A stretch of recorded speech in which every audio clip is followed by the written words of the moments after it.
Good morning, Sean, and happy Wednesday to you. Remember the 5th of November, the gunpowder treason and plot. Happy Guy Fawkes Day for those of you who either live in England or love V for Vendetta. Jasper. Sorry it's a little, you got a cat in the background, and chairs and everything. We steamed the carpets in the living room. So everything that was in the living room, including cats, now in my office. So things are a little tight. John, as you know, there was an election yesterday, and though part of me really wants to talk about what happened, I have vowed to remain pretty much apolitical on here, so I'm not going to it. So instead, I want to address your video from Sunday. You talked about words, many words, naughty words that I will not say here, but you also talked about our love of words. And yes, indeed, I do love words. I adore them. I value them. I idolize them. I venerate them. But the love of words is not just fun. Entertaining, mirthful, convivial even. Some people like the brontosaurus. Some people like tyrannosaurus. My favorite dinosaur is the thesaurus. Ooh, you can smell that. You can smell that one. Knowing lots of words is just downright useful. Studies have shown that when it comes to vocabulary, size does matter. I like big words. That's no false witness. They are my vocab quintessence. When a word's polysyllabic, it makes me so ecstatic because it builds up my brain fitness.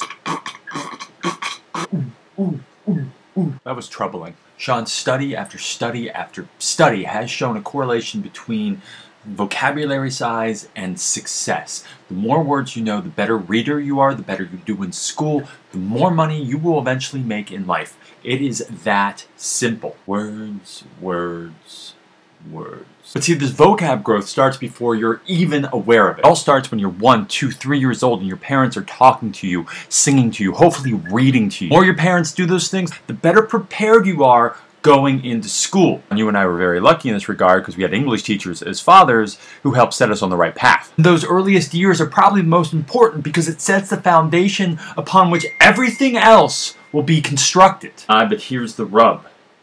There's a word gap. That gap is a chasm that runs between the haves and the have-nots. It seems that affluent parents spend at least half an hour more a day talking, singing, reading to their kids than do poor parents. The reasons for this are very complex and even historical. This means that those disadvantaged kids are exposed to 30 million fewer words by the time they start school than their affluent peers. It comes like running a race on a broken leg when everyone else had a head start. Because those years are so important, because they cannot be made up, and because those kids so often go to failing schools, they just fall further and further and further behind. This is just another example of the widening inequality that's going on in this country. I think one of the most dangerous and pervasive myths about American equality is that if you work hard enough, you can overcome any disadvantage. If you let me start a race 1 foot from the finish line, not even Usain Bolt's gonna beat me. Let me be clear, this is cyclical. We teach our kids from our own wells of experience and skills. If those wells are shallow, then our children go thirsty through no fault of our own. This is why it's so important that we as a society fund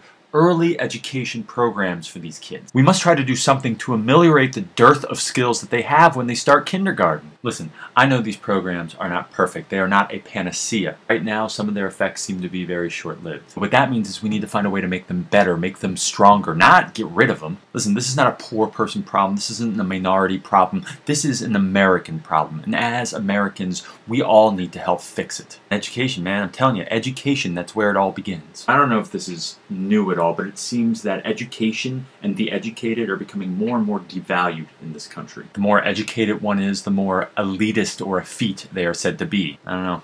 I think if there is American exceptionalism, it hinges entirely on our public education system. It needs to be as grand, as inclusive, as equal as possible. I think it's a system that needs to dream bigger than it is right now. If we continue to believe that education is elitist, then we must also come to believe that only the elite, and by that I mean the uber-rich, deserve, aka can afford, the best education. And if this mindset persists, then an oligarchy will emerge and all of our children will fill their factories while they line their pockets. I love dystopias!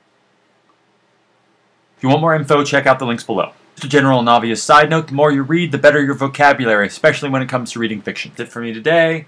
Peace out, Girl Scout! Anaconda don't want none without vociferous expressions.